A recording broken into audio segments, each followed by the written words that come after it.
minsan po pumupunta din po doon si former President Rodrigo Duterte at former Mayor Davao Mayor Sara Duterte. At pag umaalis na po sila doon sa Glory Mountain, dala na po nila yung mga bag. Na siya pong bag na nilalagyan po ng mga baril. Noong 2020 po,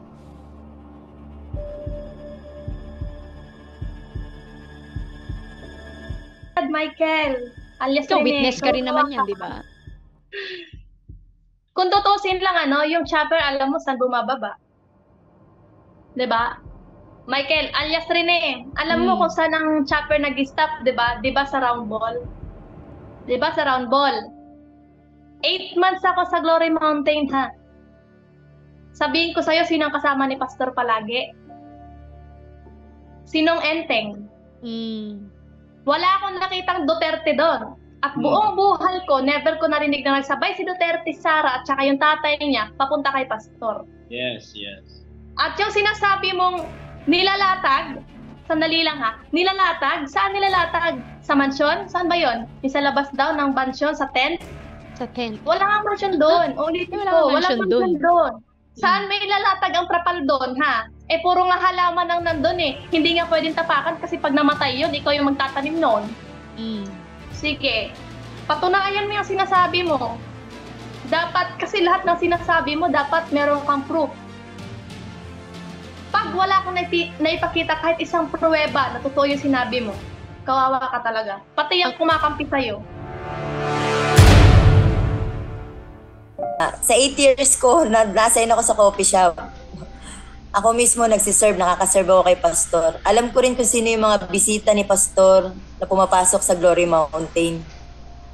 Never ko pang nakita si Digong. Last year lang siya pumunta doon. Kasi during that time, di ba, it's pandemic time. Pandemic time. Tsaka presidente pa si Digong noon. Very busy pa. Very busy siya. Hindi man basta-basta makaka-invite tayo ng walang mga protocol. May mga protocol yan eh.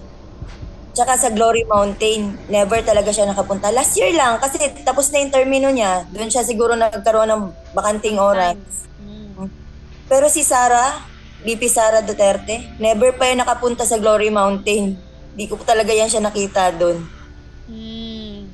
Yung bag na mga sinasabi niya, anong klaseng bag? Wala namang bag, pakbag. Pakbag ni Pakbag na yung lalagyan ng pagkain. Laman bimpo, mga baka yung brush na laging ginagamit ni Sir pag nagsusuklay. Baka yun yung lagi niya nakikita. Paano mo masasabi yung yung bag ninatag doon sa tent? Eh yung tent nandun pa sa pinakamataas. Pagdating daw ninatag sa Walang tent ang gilid ng landinganan kasi baka lili pa rin yan. Lili pa rin yan. Ito na lang. Kailan dumating kailan bumisita si PRRD, si Tatay Digong? 'Di ba last year lang? Bago lang nung hindi na siya naging president. Oo, nung hindi na siya president. Sige. Time na lang tayo sa time, anong tawag mo dyan? Time frame na lang. 2023, last year, nagbisita si Tatay Digong. Kailan ba lumabas yung kanang alias Rene na yan? Nandito pa ba siya ng 2023? Ha? Wala na. Tagal na siya wala dyan. Tagal na siya wala sa Glory Mountain. Kaya nakakapagtaga. 2025. Uy, ang bubobo nyo. Kaya yun. Paano niya nalaman? Kaya may dumating na Sara at Digong dun.